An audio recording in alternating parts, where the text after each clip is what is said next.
mba hovanina fandarina raha anao eto amin'ny radio Don Bosco isaky ny alarobia maraina amin'ny 10 mba hovanina fandarana ho fanabeazana ny olom-pirenena mba hovanina.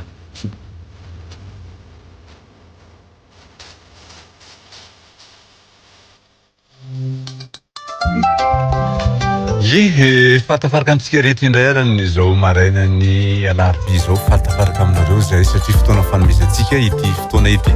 de tonga eto tsika amin'izao maraina ny alarobia zao mifamerena fantoanatsika disaka ny alatsinainy alina amin'ny valo sasany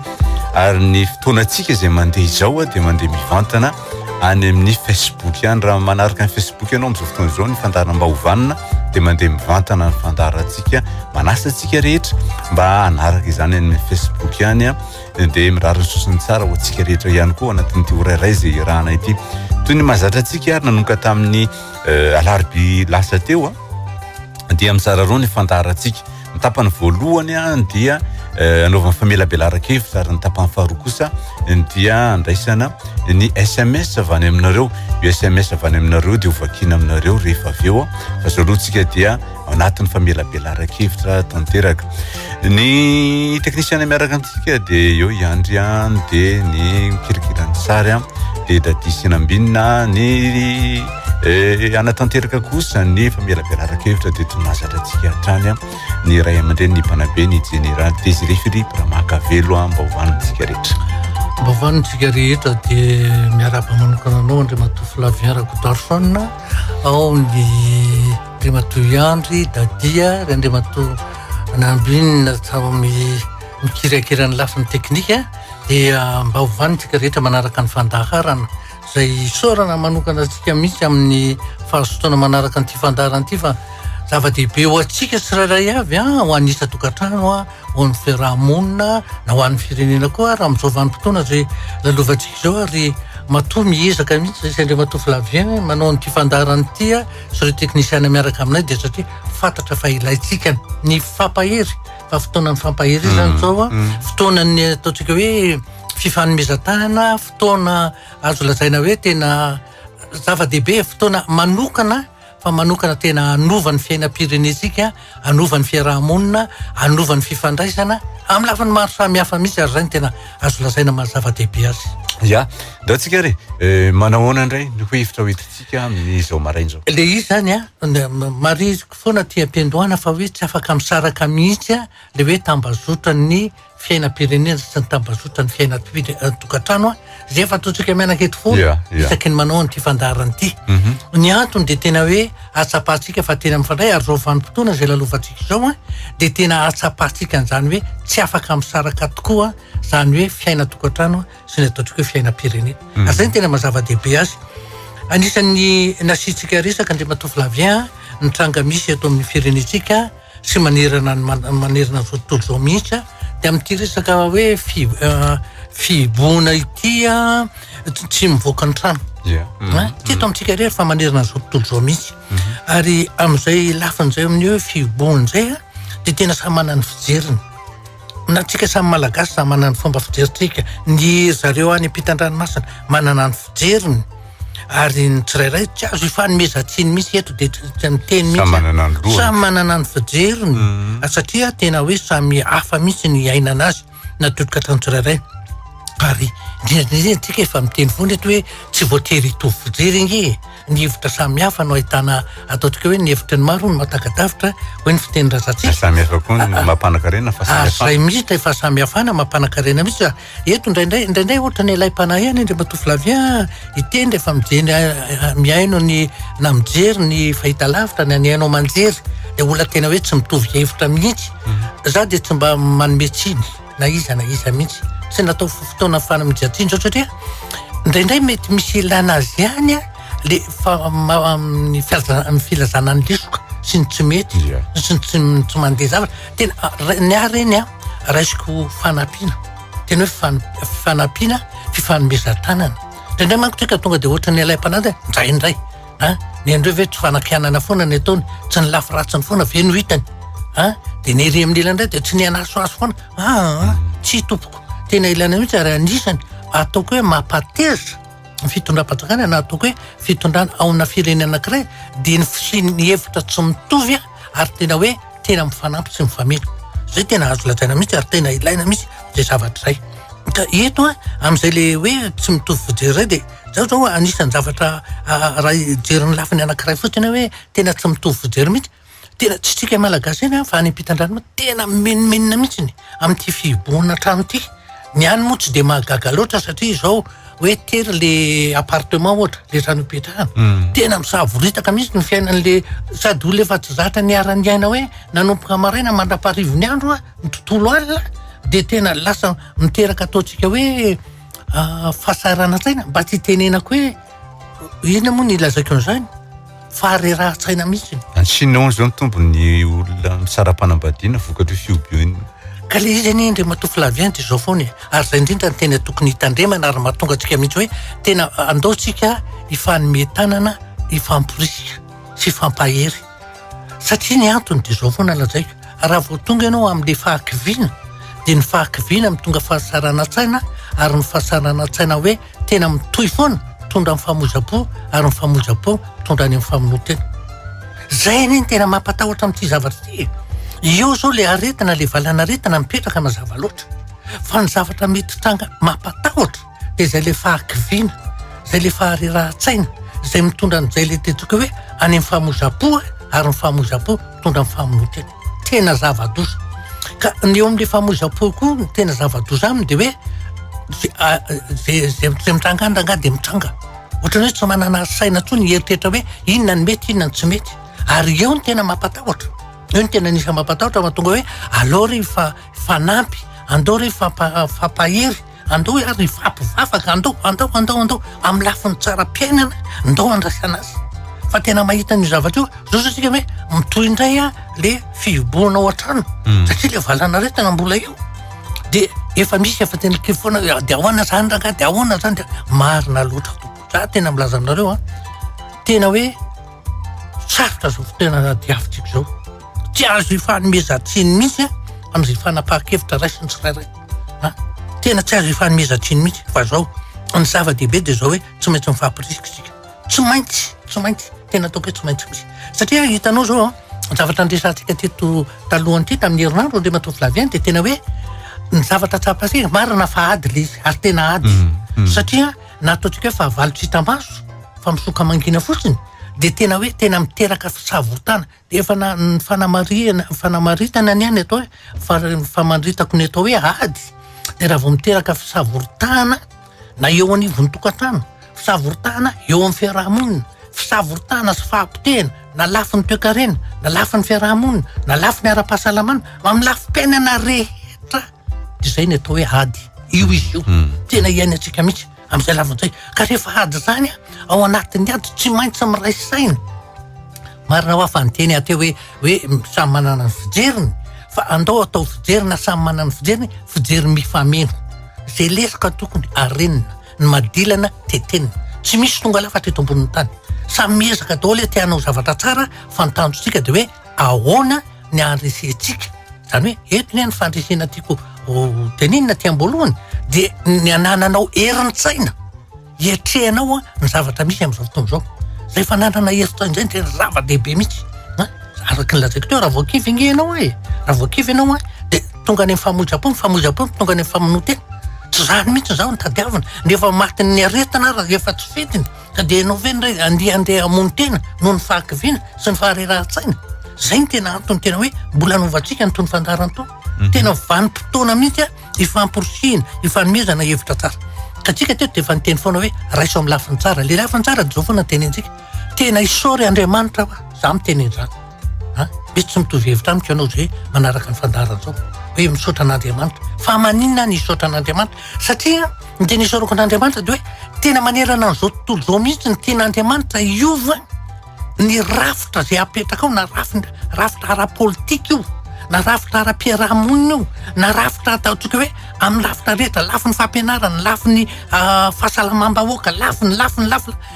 tsy mbola nisy mihitsy teto ambonin'ny tany firenena ka tonga dia nanana zay tonga dia avitrany dia viteny marina fa manana ny programana zany izy amin'izay zavatra lazainy hoe ahoana ny tondrana ny tany sy ny fanjakana fa tsy moa avitrany hoe tonga dia misy mahita hoe manomboka zao andao anova zavatra. Ity coronavirus ity iny manery zao tontolo zao. Hitanao dia anisan'ny tenentsika teto Andriamatoa Flavian tamin'ny heriny. Anisan'ny zavatra hoe tena ataoko hoe fitantanan'Andriamanitra le izy. Ary mbola ataoko hoe fitiavan'Andriamanitra atsika olombelona sy zao tontolo zao dity. Tena mirehare fatratra mihitsy ny zanak'olombelona amin'izao fotoana zany tsy manana hoe firenena zay fa tena mirehare ny zanak'olombelona noho ny teknôlôjia avolenta. Ary tena mieritreritra mihitsy arany hoe lasa ohatrany atao lasa ohatrany fitaovana natao hoe lasa ohatrany masinina ny olombelona fa hoe anatsofoana piosy. Zany zavatra reny zavatra tsy azonao eritreretana amin'ny tena hoe malasa fisainana be dia be vao tamin'ny herinandro iny mba mijery ny Facebook sy ny namany hoe tandremo io fampidirana piosy amin'ny vatan'olombelona io angeka iteraka zavatra hafa zay zavatra ary hitanao efa fisorohan'Andriamanitra tia-piandohana ny zavatra loza mety hitatao ananaovan'ny zanak'olombelona mila miverina amin'ny fiarahamonina, amin'ny fifanampiana, amin'ny fifanajana, amin'ny fifankatiavana. Ahoana ny anaovana an'izany? Manomboka amin'io fioboana io. Tsy manana fotoana tsony ny mpivady ifampiresahana, tsy manana fotoana tsony ny ankonana ifandraisana. Tratran'ny fioboana dia zao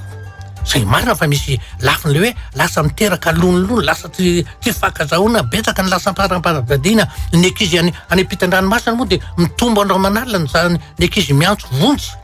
amin'le fitondrana ao tokantrano satria sorena le ray aman-dreny efa tsy zatra tsony mahita an'le ankizy manakorotana ary ny ankizy tsy maintsy indrindra raha mbola ankizy kely tsy maintsy hazakazaka eto dia mandona zavatra dia vaky mandeha makery dia manao an'izao dia hitena tandremo karakaraka naovanao zao tandremo vao ankizy manao ary nefa indrindra ny mampiakatra ny tosidra rehefa miakatra le tosidra dia ohatrany tsy mafitena tsony ianao zay entiny atezerina ositsika malagasy hoe ny tendrom-po tsy mbanamana ary zay zavatra ray indrindra ny tena zava-dehibe hoe tandremo ny tendrom-po zao ny tena atahorana aon'izao fiboahana zao satria efa sorosorena daholo le olona rehetrarehetra ka tena miteny aminao mihitsy Andriamatoa Flavian tena zavatra fitantanan'Andriamanitra hanavana ny rafitra amin'le tany saiko teo na rafitra ara-politika io na rafitra ara-piarahamonina io na rafitra ara-pahasalamana io na lafiny ara-toekarena io na lafiny ara-fampianarana io na lafiny zavatra ngezabe ny zany ary mazava ho azy tsy vitandray andro ary zay tsy avitana zindray andro ray indrindra no tokony ananatsika tokony homalina tokony tsy avy hatrany dia efa metsiny tsy tokony avy hatrany dia tonga dia savona tsy tokony avy hatrany dia tonga dia zay ranga tsy manaiky an'izany misy zao olona sasany Andriamatoa Flavian dia miteny alohanay ranga mahatarapitso zay maty androany androany zay maty any tsy misy vola miditra tsy misy an'izao eny tompoko ekena zava-misy ene zany zava-misy kanefa ny fahendrena malagasy dia inona nylazay zay maharitra vadin'andry satria zay tsy maharitra dia vadin'ny kotikely ny fitenena zay fa zay maharitra vadin'andry zany hoe misy tombony marina fa eo no eo mety tsy ho hitanao zany tombony zany kanefa kosa tena azoko lazainanao fa tena misy zavatra ngezabe tena hoe ampanovin'Andriamanitra ny olombelona ary zay ohatsika kristianina aloha le izy dia tena ohatrany hoe vao maika manome fanantenana vao maika ary mampitombo ny finoana zareo nefa hatrany amin'ny lafa ny finoana Andriamatoa Flavian hitanao fa na ny fiarahana mivavaka ireo ataotsika hoe ny FFKM efa zava-dehibe asa ho tonga any amin'izany atao hoe mba ho ray ihany izy rehetra araka ny tenin'ny Kristy ohatra ny fahitanao andrena nge fa zavatra hafy tena mampiova mihitsy aiza ny anapoizanao amin'ny fotoana dehibe tena hoe ankalazana zany hoe mahakristiana ina moa tena anisany tena hoe fotoana dehibe amin'ny kristianina ny pakatry ny noely zany anisany tamin'ny naterahany nitsanganany tamin'ny maty Kristy tena zava-dehibe amin'izany fotoana zany mihitsy ny tena ireo miaraka daholo ray mankalaza ray mideran'Andriamanitra ray misotran'Andriamanitra mbola tsy nisy hatramin'izay zavatra mbola zany ingeny mahatoka amin'ny teny Andriamatoa Flavian zavatra ataon'Andriamanitra re io re olona tena fitiavana apetraka foana mety misy olona manometsiny eo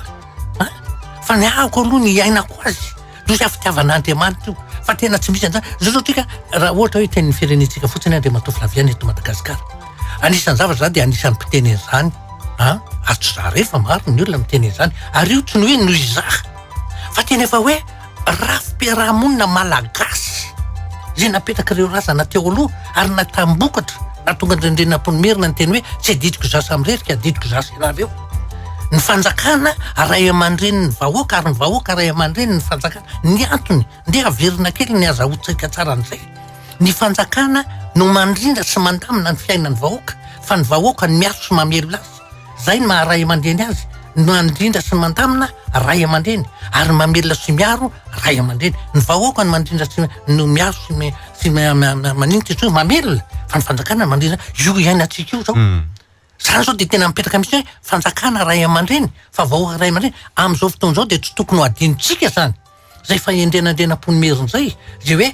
ny vahoaka sy ny fanjakana samy ray aman-dreny. Fa tsy hoe ny fanjakana rery ny ray aman-dreny, fa ny vahoaka ray aman-dreny ny fanjakana ary ny fanjakana ray aman-dreny ny vahoaka. Fa zava-dehibe ny zany. Ary anisany tena hoe iverenantsika amin'ny maha-malagasy antsika. Fotom-pisainana malagasy zany, raha fiarahamonina malagasy zay nahitana ny vokatra. Satria inona le vokatra tiako teneny eto? Le hoe fifanajana. Inona le fanajana? Hatramin'ny tainombo mivadika any an-dalambe tompoko tsisy makatsony. Noho n'inona? Fanajana ny fananany hafa, tainombo eny lasa fananany hafa e. Zavatra ohatran'izany, tena zava-dehibe mihitsy. Ary tena hoe mipetraka miverina ho azy amin'izany le fanajana zany hoe fifanomezan-tanana, ny tantsoloka, ny valitanana. Zao tsika raha ny tena marina ndre matovo lavia, fotoana tena hoe nataon'Andriamanitra mihitsy iverenantsika amin'izany. Be dia be ireo olona sahirana. Za zao de mieritreritra mihitsy hoe tena miezaka ny fanjakana hanao zavatra maromaro anampiana vahoaka. Fa ahatra tambony oviana. Fa everiko fa tena hoe raha misy ny zavatra tena azo atao, ohatran'ireny hoe téléthon reny iny. Nanikisana nge mandataka ariary ao anatin'ny liana. Efa apetrakatsika ihany ny loharano. Any Vokotany. Any metrahana an'le hoe téléthon e. Le fanomezana. Le zakany olona fa zay eny ny tena apatsahifika an'le hoe fanjakana ray aman-dreny fa ny vahoaka kokoa ray aman-dreny. Tsy ny fanjakana ihany no tokony hamelona fa ny vahoaka koa zao tokony hamelona. Ary zay de tena hoe fifanomezan-tanana, sy fifanampiana, sy fifankatiavana, sy fitsonjovana, fifampitsonjovana. Iverenana zany toe-tsainy zany ndre matofo lavia. Tena za de tena latsaka anao tena zava-dehibe amiko mihitsy ny tenenana ny hoe fametrahana ny loharano. Raha vao miteny zany loharano zany nge ianao ndre matofo lavia. Ny loharano zany nge tena hoe saropato satria mitondra hainy. Loharano tsy mba azo sikainy, tsy mba azo lotony. Ny dikan'izany zany de raha vao miteny loharano zany ianao de iverina zany tsy hiala tsikelikely ny risoriso, hiala tsikelikely ny fankalana, hiala tsikelikely ny fialonana, hiala tsikelikely ny zavatra marobe. Loharano za tena miteny tsy hoe tonga ho azy io vao mbola nanampiasana hoe loharano, fa tena tsy maintsy mivoaka avy any amin'ny loharano no hipoizany zavatra rehetra. Ary zay de fiovany zay. Ny raha vao mipetraka io loharano ny tondra ny tarika ary ametraka ny fiovana rehetra amin'ny rafitra rehetra eo amin'ny firenena anankiray. Eto Madagasikara ny resako an'izay fotoana izay. Ary zay tena zava-dehibe mihitsy. Tsika mbola indraindray manko ohatran'ny ilaim-panahy hoe kio ve tsy hidirany ralahy tsy foandray zao de aza manao angiditsy andramana tompoko, aza manao mangiditsy andramana. Za mbola milaza amintsika fa Andriamanitra ny manome saina atsika malagasy amin'io zavatra io. Ary ny antony tena hoe fampatsivan'Andriamanitra. Hatramin'izao iny tsika mbola tsisy maty, iza moa no maniry an'izany. Ny olona rehefa faty mikararana anjatony no faty. Tsipatsipaka eny an-dalana rehetra. Efa tsy fantatra tsony na ny toerana asiana ny faty aza ireo olona efa any amin'ny trano fangatsiahana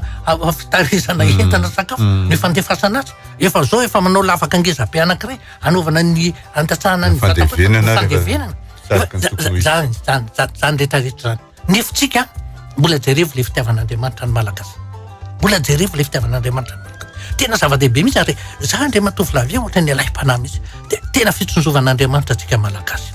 Fatany tsara ny zava-misy. Andriamanitra ray ino moa ny zavatra tsy ho fantatr'Andriamanitra.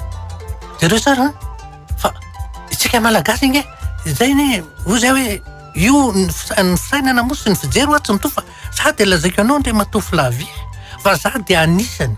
amin'ny toe-pahasalamako tenentenenako azy. Tena hoe mahita hoe ny fahombiazana hoentin'ireny hoe mihevoka,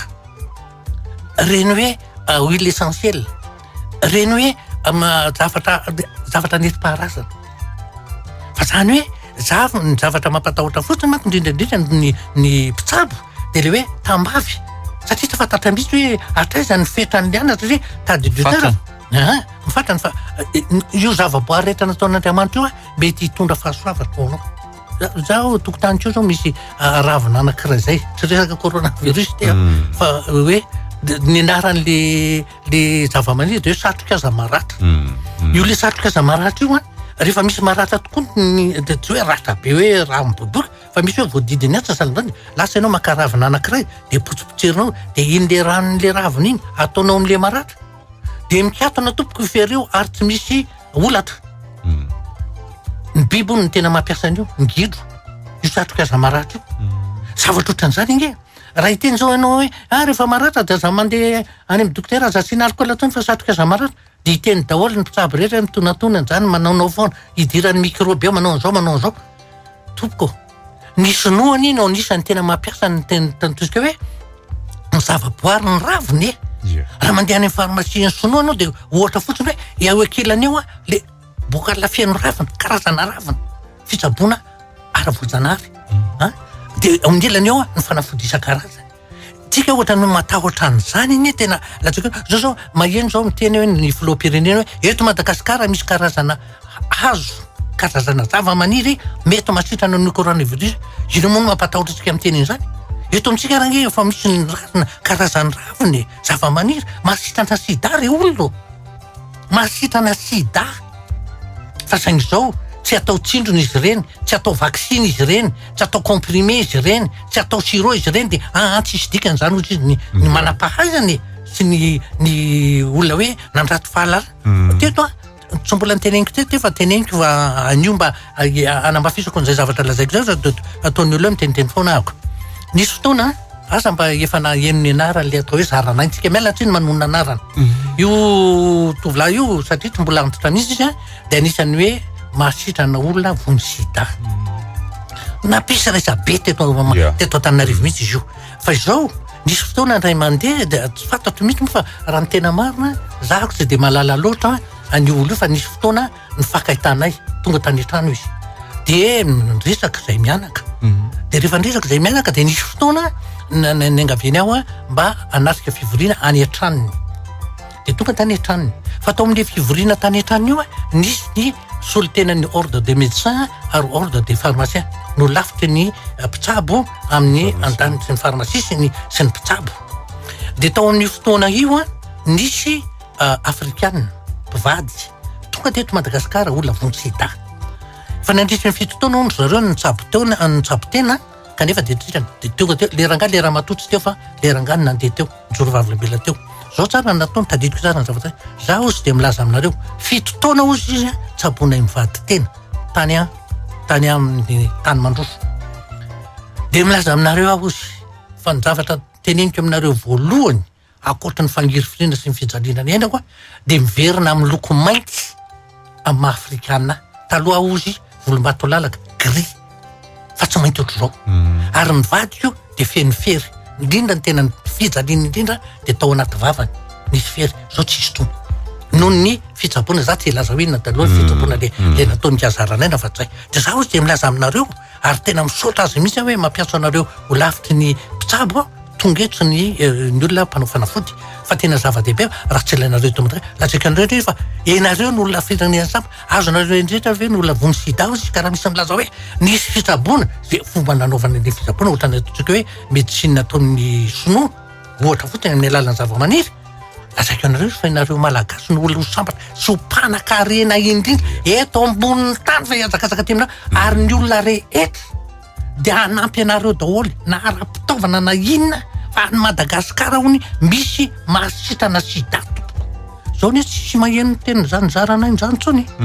satria nahoana satria le fanafodiny azy mbola angamba le evako angambany le androna angambany le sasana le anaovana an'izany zareo fa tsy mbola vita comprimé mbola de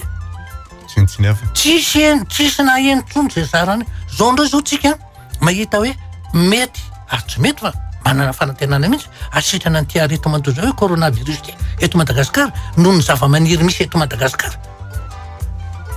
Rehefa hitanao fotsiny maninona hatramin'izao tsika mbola hoe tsisy maty isaorana ny Andriamanitra. Maninona ny antony mety hoe na de mahantra azy tsika reo le zavany mandeha makaty zao andeha hanao nyty fandarantsika mianaka ty Andriamanitra Matoa Flavien olona mivarotra kininimpotsy sy ny anina fotsiny manerana ny arabe reny le evoka ary ary mety anisany zany mbola mahatonga atsika hoe mbola tsisy maty marina efa tonga eto nyvalana retina fa tsika tsisy maty efa olaren'io misy maty any Maorisy misy maty ary anana misy maty ary eto Madagasikara toko mbola tsisy maty hatramin'izao aloha isaorana an'Andriamanitra aho zany no ninona mety noreo karazana raviny reo fa nga rehefa tsy atao comprimé sy atao pilule sy namana le izy de tsy mahasitrany inona ny tokony mampatahotra anao zany raha tia Madagasikara karaha zay ny mahasitrany lazaiko anao fa tonga tiany olona raha milaza hoe any Madagasikara hono misy an'izany ravina atao hoe kininimpotsy zany rehefa mihevoka anio mandritry ny herinandro anao de misava le izy de tsy maty anao ahoana ny tsy ahatongavan'ny olona ty ary lazaiko anao fa tena ho zava-dehibe ho ny Madagasikara ho fantatra maneran-tany zany Madagasikara zany na toekarena androso na nina iova tanteraka daholo ny zavatra rehetra indrindra tsika efa mametraka rafitra am'le hoe iovan'ny hoe fiarahamonina fifandraisan'ny mpivady ny fiain'ny ao tokantrano zava-dehibe tena isaorana an'Andriamanitra zany rehetrarehetra zany andre matofo lavia ary ingany tena hoe atsapan'izany fitondram-panjakana ary tena ilana tsisy mahamenatra tompoko tsisy mahamenatra marina fe fireneny diabeta inona zay ravina inona tsy zao raha tsy atao an'izao de fantatra daholo molécule ao anatiny zao za manaky ilainy any fahaizana ara-tsiansa ilainy zany tena ilainy fa tsy hoe rehefa tsy manao ny manaraka an'iny io zava-boarin'Andriamanitra io ke nataon'Andriamanitra ny biby anga mila pharmacie marina fa misy vétérinaire fa biby any an'ala ny resahako ny ravikazo any an'ala ihany inge ny tsakotsakony ataony amin'ny tenany tsy hoaniny sy ny de mety hoe masitra anazy eto amintsika hoe manana savon antsika ny raha tsy mamangy manana ny etsika zany inge ny mampisy an'imy raha io zay manao figaroana za tena mazanao tsy marina fa hoe mety miandalana mengy avy amin'ny hoe mihevoka de mety hoe sotrona de mety hoe androna de fa mety miafara any amin'ny fanaovana azy fanafody ho lasa hoe zavatra atelina zavatra atsindrona zavatra anaovana vaksiny zavatra zina masarotra an'izany io famorona rehetrarehetra io iny re matovy lavia nandeha amin'izany sokajy amparatonga zany rehetrarehetra fa tsy avy hatrany de tonga de iny de mivongana avy any de io de izy tsira ary zany tokony tsy ampatahotra tsisy mahamenatra zany tompoko ino ny amenatra an'izany karaha zay masirana ary io mbola mahatonga ny doro-tanety eto amintsika zay mbola tsy fantatsika ny lanjan'ireny zavatra ireny satria lasa may daholo zaho a milaza aminao fa matoa hoe misy anjatony inge latsaka anao anjatony ny zava-maniry tsy misy afa-tsy eto Madagasikara tady dio tsara fa ny zava-maniry nanaovan'Andriamanitra misy dikany daholo fa mbola tsy haitsika fotsiny anjatony tsy hoe ampoliny fa anjatony zany lazaiko anao zany amen'Andriamanitra atsika ny arena kibon'ny tany nde manginy fotsiny fa ny arena eo ambonin'ny tany feno zany zao tsy ampiasantsika ohatrany mbola menatsika raha manao zany mbola manaonao foana manao an'izao zany ve de ina de ety ampiasa tapakaza lazany fa manompo sampy iny ka zay inge ho ahy manana fahasana ka ny sonoany izy zao hoe iza no nisany tena hoe anisan'ny fanasitranana sonoa le tsindro le acupuncture nga iny misy ranom-panafody makany efa fatany fotsiny fa hoe raha eto ny tsondronina de mahazo aina daholo iny tapany rehetrarehetra eto fotsiny tsondroniny asiany an'le fanjaitra de manina nefany gafa nonopony zany satria hoe tena hita ny vokany de tsisy raha manao an'izany tsisy raha mitenina sonoa efa anjatony mba tsy tenenako hoe anarivo taona nge nisy ny acupuncture mbola mandeha foana izy hatramin'izao zavatra tenena da zay ny tena mahatonga ozy hoe aoka tsika tsy anana an'izay fijery tonga de hoe raha vo tsy mitovy amin'ny ataon'ny vahiny any velany io nge voly io nge io ndray matovy lavia za milaza aminao fa ohatran'izany le sida le lazaiko teo zay na ohatrany ty coronavirus ty raha hoe vomenga fotsiny amin'ny emboka zavatra sotrona sy ny zavatra ohatran'izao ny ataonao ka maroatra makaty daholo ny fa zay mahasitra anazy lazaiko anao fa tsy hitapisa fa zany zao mbola misy foana le atao hoe groupe de pression inona le groupe de pression ohatra ny mpanao fanafody raha voatra zany de misy dikatana zany ny zinako misy tsiritra trony zany ny vola de ina ny zavatra ataondrareo de hoe anisany zavatra kendrendrareo de zay manana fahefana no reseny lahatra hoe aza mba miditra amin'izany zaranareo efa zay efa vonona manana an'ity teknika ty zay vonona anao an'izao zay vonona anao zao anao zao fa izy zany tena azo ny tompontsoa ao iza sy anao malagasy marina fa mety zotontolo zao anana za tompontso zany fa zavatra tompontsotombony agny avy eo aminao ve tokony anananao maninona ny de hoe tonga de omena ny hafa zavatra ohatranaka zay ny mahatonga ny ozy hoe ilaina tena ilaina le fandaharana ataontsika ohatran'izao fa tena asoatsika malagasy fa asoa an'izao tontolo zao ary ho raisy tena hoe fitiavan'Andriamanitra an'izao tontolo zao fisian'izao tranga misy fa tsy hoe anomezantsika an'Andriamanitra. Zay ny tapany voalohany miditra ny tapany faharoatsika zany hoe andraisana ny SMS avy any aminareo. Mba hovanona.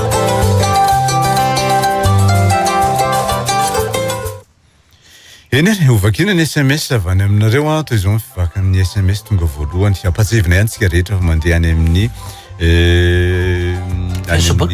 Facebook izao fandaratsika izao ary mandeha mivantana izao fandaratsika izao ono ny fanambadiana ve anjara sa lahatra sa safidy sa vitana le izy ny arena ozy izy eny amin'ny baiboly arena avy amin'ny ray aman-dreny fa ny vady endry lova avy amin'Andriamanitra. Zay fotsiny tadio ny ateny soratra masina ihany no amaliko azy dia zay ny amafantatro matoa io ny vady ny men'Andriamanitra anao vady sahaza anao dia lova tsara ny men'Andriamanitra anao ny vady sahaza. Sady matetika indraindray na olona tsy sahaza zao dia tonga dia hoe ka zay mifankateky zay manao zao ka zao matahotra. Zay mahatonga le hoe aza maimaika ny anambady fa fantaritra ny toetra ny fianakaviany ny fomba ny sisy zay ny antony atsapanao fa tena lova avy amin'Andriamanitra io ahoana kay ny ilazana ny lehilahy miantso foana miresaka foana amiko amin'ny telefona dia manome toky be dehibe nefa tsy mety miona amiko fa misy excuse foana nefa za tena efa tia be azy. Olona tsy hita maso dia tena tia be azy aza manonofy aza manonofy ho diso fanantenana fotsiny ianao. Olona tsy hita maso zany dia hoe za tia be azy dia tia zay rehetra ny lango malefaka zay aza midika izy amin'izany fa ataony fandaninandro fotsiny ianao sahako ny tenen'izany. manana olo tiana mifanalavitra zay misalasala toky fa indraindray izy tsy dia mba miraharaha zany dia rehefa mba tenenina izy nefa dia lazainy fa tsy mahatoky mihitsy hono za mody manampitamby izy avy eo tsy haiko hoe ahoana ny tena ahafantarako tia marina ve izy io vehivavy manoratra le izy ene zao hoe ilaina mihitsy ngeny mifankahita za dia milaza aminareo fa raha tsy hita maso lava marina fa amin'ny alalan'ny teknôlôjia avolenta ohatra mifankahita foana fa za milaza aminao fa olona tsy fantatrao ny toetrany afaka miteny zavatra tiany ho tenenana izy fa za mba maika ny anambady olona tsy hita maso tsy fantatra ny toetrany tsy fantatra ny fomba ny olona manao eo amin'io fahita lavitra amin'ny Facebook iny hoe mety ho avy ny tarehiny io hoe rehefa tena hitanao izy ianao mieritreritra hoe olona ohatraohatran'izao angambany olona lava be ranjanana hay olona fonentana kely rehefa tena hita maso hoe olona ohatran'izao angambany azo ambarina ny sary eo hoe fa za mba mietehitra fotsiny amin'io zay hoe marina fa hitanao maso eo fa olona tsy mifampikasoka aminao tsy ho fantatrao na oviana ny toetrany ny toetra tena ilaina ny fanahany maha-olona ositsika malagasy dia miankina amin'ny toetra zavatra zay. Fa maninona ka izy manana sy manao ny marina foana no entsena eto amin'ny firenena fa tsy ny mifanohitra amin'izany. Zao ni za aloha sarotra be amiko ny teny aminao hoe ny marina aminao misy tsy marina amiko. Samy manana marina aminy. Samy manana ny marina aminy. Ka sarotra zay mahatonga amin'ny teny hoe za tsy mba tia hoe mitsaratsara olona amin'izay zavatra ataony.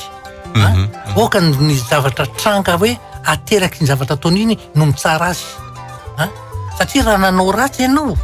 tena fananio ianao manao zay apotika dia le fahampotehana no mitsara anao le fahampotehana ataonao amin'ny olona no mitsara anao marina fa le olona mety tsy miteny fa ny eritreritro no manameloko anao zay zavatra no nataonao no nafateniny olona everinao ho afaka ao tsainao moa zay zavatra marina fa tsy teny amin'ny endrika ao fa ny eritreritro tsy mipetraka mihitsy ary io eritreritro io zay natraintsika malagasy ny fahirenana malagasy mana hoe alao lavitra enjehan'ny omby masika tro zay enjehan'ny eritreritro ary aleo izy mifanina amin'ny mpamosavy tro zay mifanina amin'ny mpandainga zany fahirenana malagasy daholo misy dikany zany. Za manana olo tiana tena tia be anahy izy nefa za lasa tsy tia azy te hisaraka amin'iza nefa tsy hitako zay atao torohevitra. Dia inona ara le antony tsy hitiavanao azy fa nga izy olona hoe lasa alako bika tsy titare fotsiny lazao aloha ny antony tsy hitiavanao misy antony agneny matona olona tianao sy tadolo lasa tsy tianao fotsiny zao matetika ny ohatran'ireny andre matofilavia dia hoe taitra ny ranoram-bao nahita olona hafa tany dia ohatran'ny hoe ohatran'ny tiandray manitonitona kokoa dia re ohatran'ny tsy tiako tsony tsy maintsy misy antony fa tsy misy olona tapitapika avy teo dia ohatran'ny tsy tiako fotsiny tsy misy tsy maintsy nanao fampitaha ianao matoa lasa tsy tianao io olona misy zavatra nampitahanao zay tsy mahay miresaka amin'ny lehilahy mihitsy na amin'ny raiko azy raiky am'roapolo taona inona no ataoko de tsy maintsy mihezaka ianao ve afaka iaina hoe tsisy lehilahy zany nanadahanao eo lehilahy ny dadanao eo tsy hainao no miresaka aminy de ianao zany tsy mieritreritra ny anambady fa de hipetraka rery am'izao azo fanontaniana ianao no apetraka tahotra ve sa fananinona matonga ny olona tonga de hoe matahotra lehilahy ohatra andre matovy lavay mety hoe dada masika be de tsy de ohatra koa ny anadaha tsy mba hifampiresahana fa tonga de manambady na farany izy lasa matahotra lehilahy satria ianao ny lehilahy hitany ao an-trano de hoe ny lehilahy rehetra lasa mitovy amin'ny dada ny lehilahy rehetra mitovy amin'ny anadahany de zay ino mahatonga azy matahotra fa ilaina raha ohatra ianao miditra any amin'ireny hoe fikambanana masina salamizany reny misy lehilahy nge any de mba didianana ny toetrany dadanao sy ny toetrany anadahanao daholo ve ny lehilahy manodidina anao de reny mba raisana ohatra mba ialan'ny tahotra ao aminao za vehivavy re efatra am'roapolo taona manana olo tiana 20 taona izy milaza fa vonona ny anambady zany efa misalasala hoe izy mbola zandroko de mety tsy hisy fiatraikany amin'ny tokantranonay ve zany raha iroso zay le izy vao fanangeny tenenitsika eto efa 10 taona no any nanaovana n'ity fanarany ity ary ny zavatra tenenina foana de niara-vojana ny lehilahy ny tokony zokony vehivavy amin'ny taona ray zay aloha ny lehilahy ny tokony manana diplôma na mitovy amin'ny vehivavy ny lehilahy ny tokony mampidibola bebe kokoa noho ny vehivavy misy dikany zany ny dikany de hoe satria izy ny lohan'ny fianakaviana ny lohany tsy maintsy mihoatra kely noho ny vatany zay mahatonga ny loha eo ambony zay ny mahatonga zay lohan'ny fianakaviana fa za miteny foana raha vao ny vehivavy mora matitra kokoa noho ny lehilahy tsy ho hitanao mihitsy ny lafiratsiny hoe ny lehilahy ny zandriny raha tsy any amin'ny tonga any amin'ny 5 taona zay de lazaiko zay any vao mitranga le izy satria rehefa tonga any ianao atao hoe 5 taona izy 7 taona olona 20 taona ny jerena fa tsy anao 5 taona izy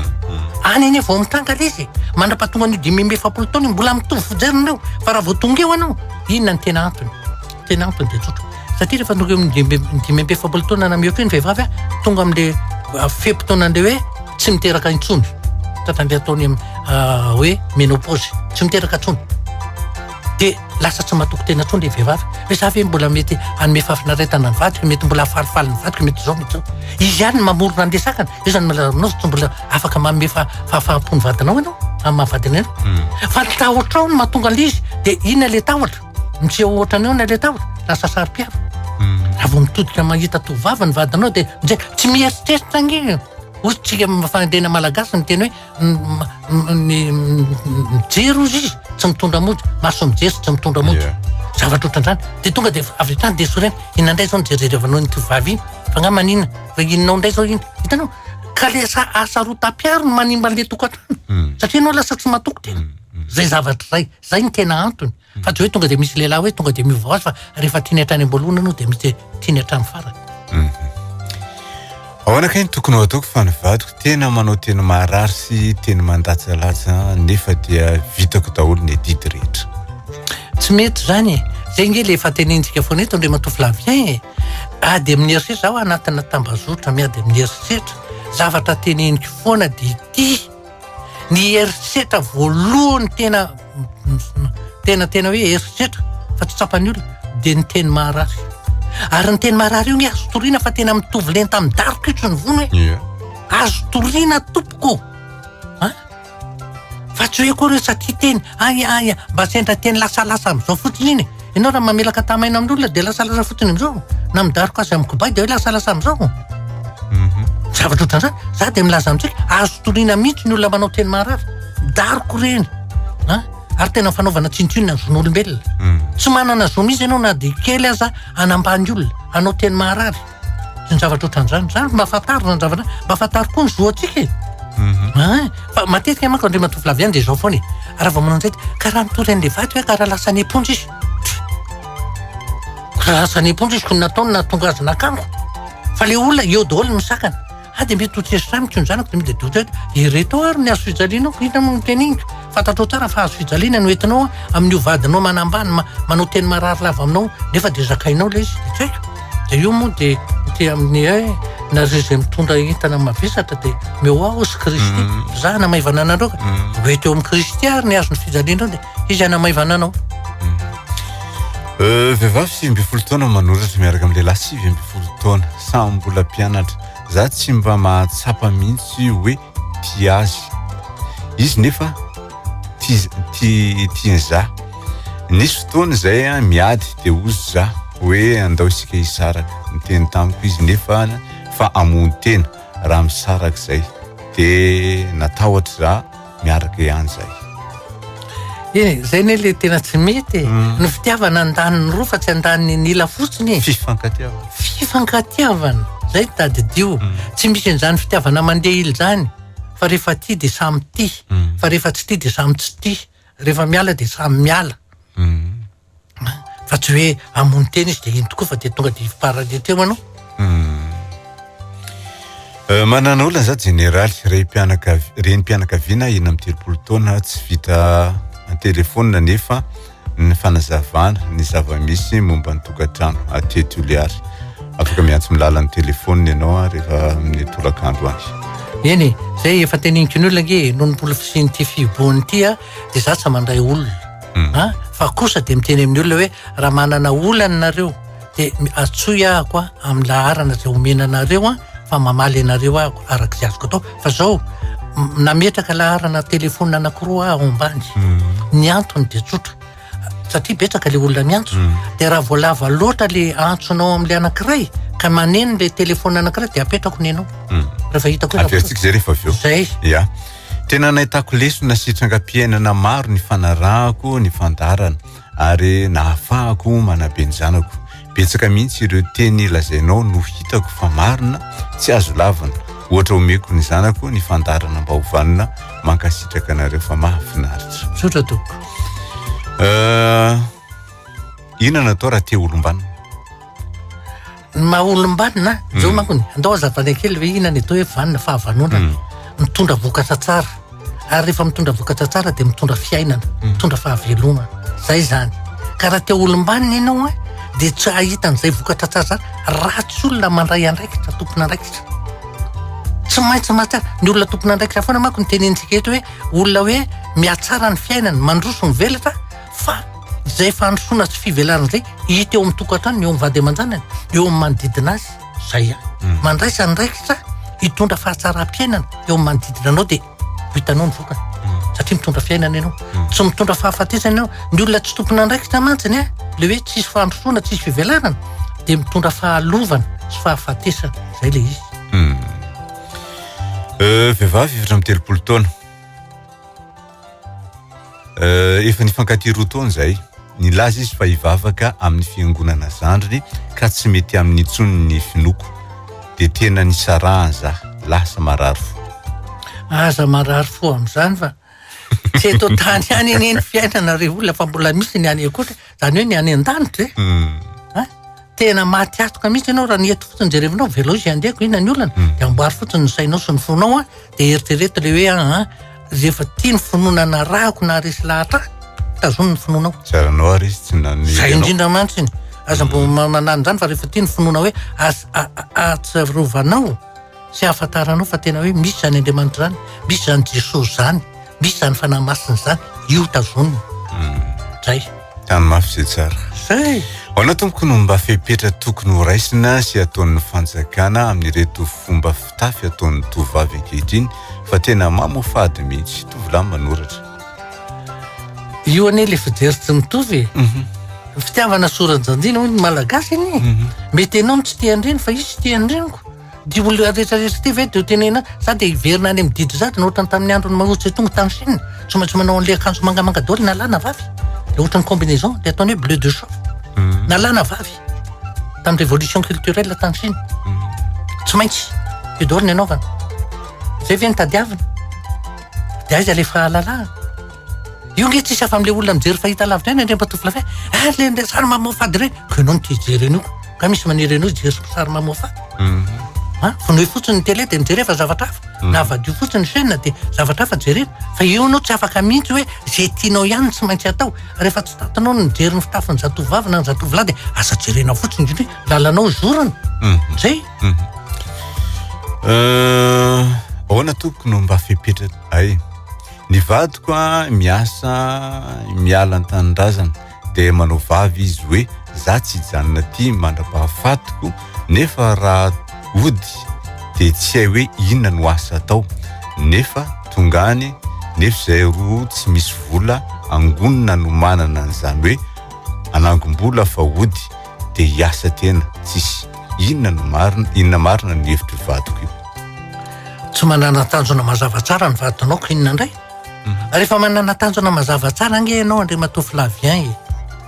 dia hitanao ny fomba hitantanana an'le fiainanao mahay manangom-bola ianao raha ty ny vola miditra amitianana dia sasany tahiriziko satria za mieritreritra ny ody mieritreritra ny anao trano any rinany ho tahiriziko tia aodiko anaovana zao fa olona tsy manana tanjona zany dia miany nenio ihany ianao kina ny zavatra hipetraka aminao tsy manana tanjona zay fotsiny fantatro manana tanjona amin'ny fiainana vehivavy 20 taona mananjanaka ray ary mbola tsy manambady fa manana asa ny tiako lazaina dia zao enitaona zao io zanako lahy kely io ary amin'izao fotoana zao ny raha io zanako io dia milaza fa akavady ahy le izy Andriamatoa Flavien za dia tena hoe za tsy kivy fa dia miainy foana misy vehivavy anankiray miantso avy any amin'ny faritany telony zany dia hoe le rangahy manitsakitsaka le ranjanany zany manao zao dia antaniko izy nareo ve misoratra zay tsy misoratra fanamasina aloha efa vita fana dia efa misoratra ary rehefa nitsetana telo nefa ny zanany tsisy zavatra azonao atao madama na dia kely tsy afaka mitory an'io lehilahy io ianao na dia kely ary na hiteny ianao hoe zanan'ireo zanakao anankitelo ireo dia tsy maintsy manao hoe jerevo ara ny iny tele hoe fijerena hoe jerevo ny inona moa fa tsy tonga atao tsaiko hoe tena zanany mariny ajereo ny ADN manao analizy ny ADN fa raha zany ianao tsy afaka mitory an'io lehilahy io za dia variana mihitsy Andriamatoa Flavien misy indray ny sasany olona fatan'izao olona manambady miteraka enina any mivady aman-janany dia le rangahy io le mananasa le mandehandeha maneraka ny Madagasikara dia any amin'ny tany izay andehanany ametrahany zaza ray zavatra ohatran'izany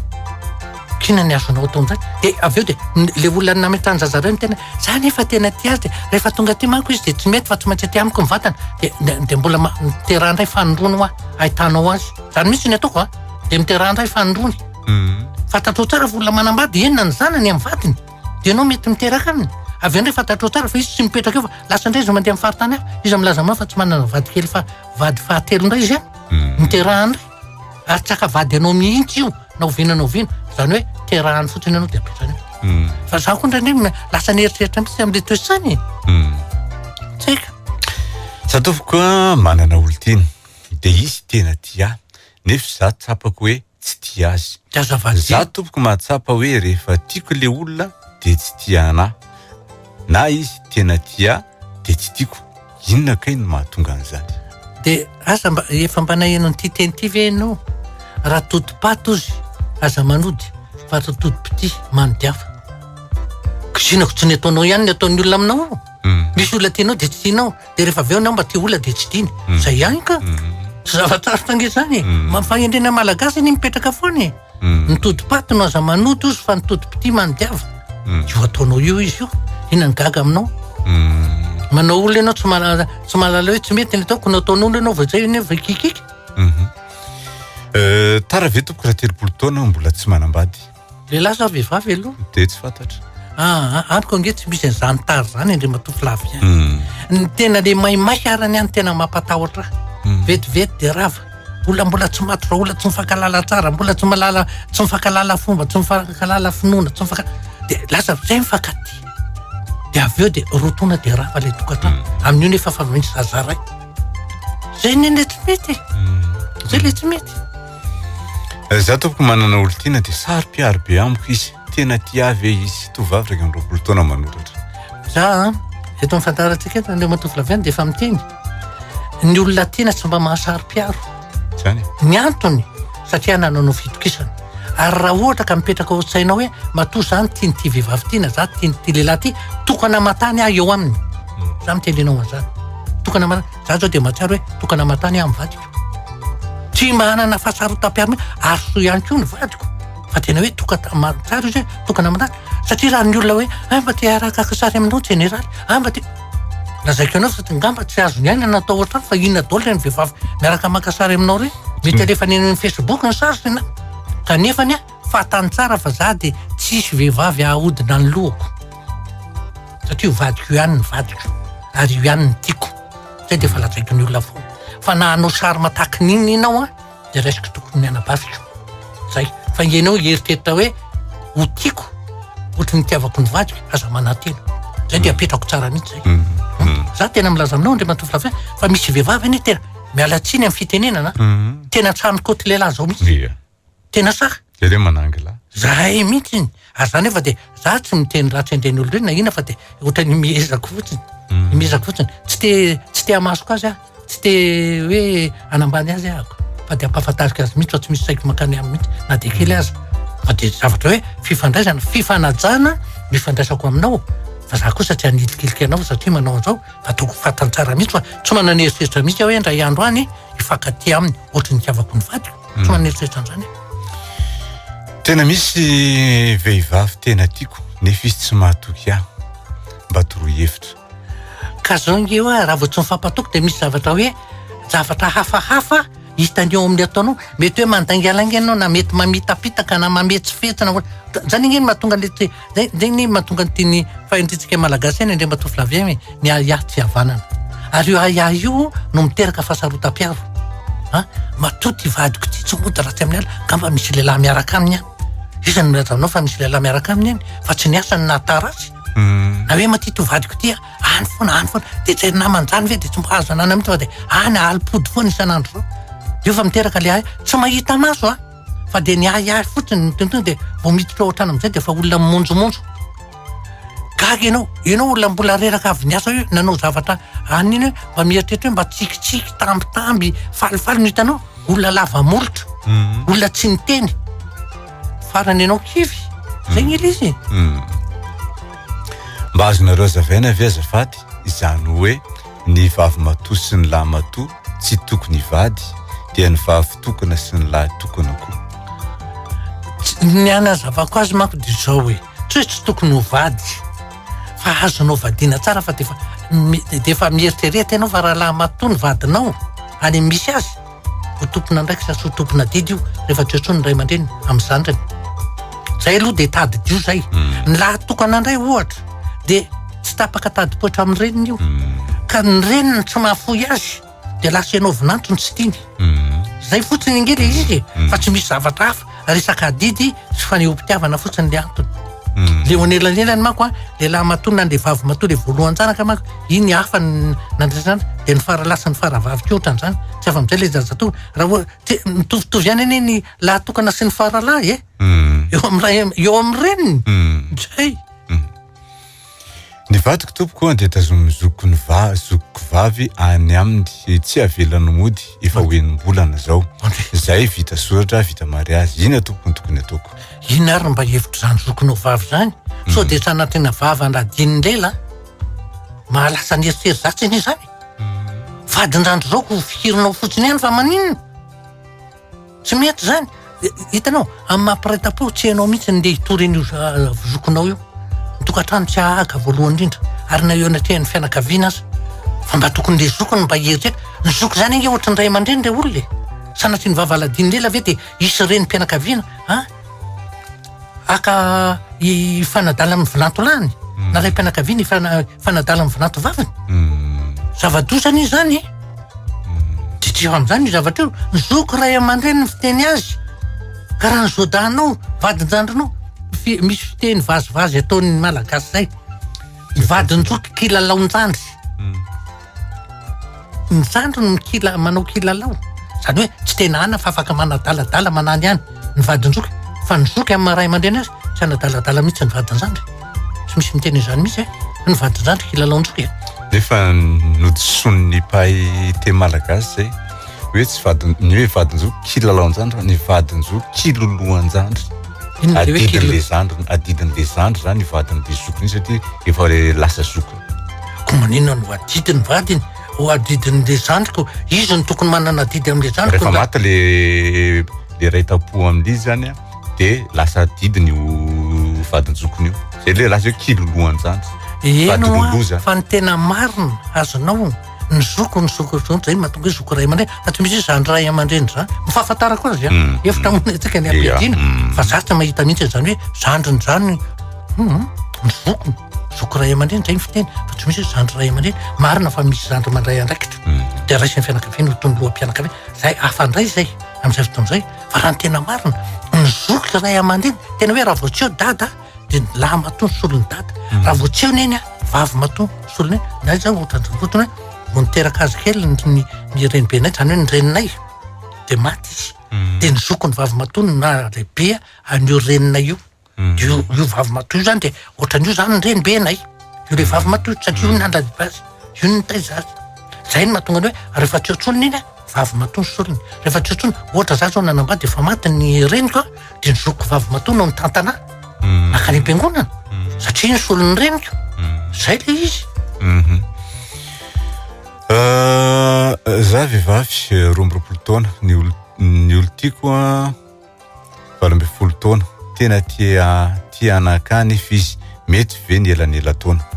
zao ny matoa betsaka ny elanela taona na amin'ny lehilahy na amin'ny vehivavy a de matetika tsy ampy fitiavana raha ohatra aza vehivavy zao a tia lehilahy efa zokony hoe 20 taona tsy nahita fitiavana ty akaiky ny fonodady izy raha ny lehilahy ndray any tia vehivavy zokony efa 10 taona mahery no izy tsy nahita fitita amin'iny izy zay fotsiny fa tsy misy zavatra hafa mihitsy dotrany hoe le zavatra tsy ampy taminy teo amin'ny fahazazany teo amina adolatsento azy a tadiaviny any amin'ny lerangana tadiaviny any amin'ny leramatoa zay fotsiny ndao fitentsika ary zay voalaza teo zay zany zavatra andresantsika teto tena amin'ny zavatra vanim-potoana lalovantsika zay tena sarotra de tena mila fampaherizany mifampahery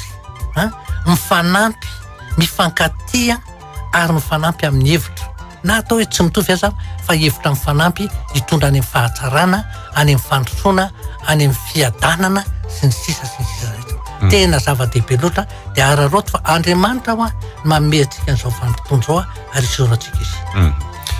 ialana tsy ndray SMS be dia be mbola tsy voavaky ireo a no ny fotoana izay mametra antsika raha ohatra ianareo te hiantso ny generaly a dia atsolony 22 443 87 rehefa azonareo ny lara telefony général dia atsoy général amin'ny fotoana tahaka izao amin'ny firenena ny azatsony eny manomboka ohatra hoe amin'ny roa atsony zany hoe nitolakandro mandra-pahatonga ny hoe amin'ny enina any de maraina rehefa tsy misy fandarantsika ohatrao de hoe ohatra hoe manomboka amin'ny valo sasany any atsonatsona zay fa zay apetrako tsara misy laharana telefona anakiroa napetrako ao ambany eo de afaka miantso anareo ka rehefa mandray an'le telefona anakiray ahako de miresaka lavabe amiko aloha de maneno le hafaroa tonga de apetrako le voalohany satria mba misy olona komba te hiresaka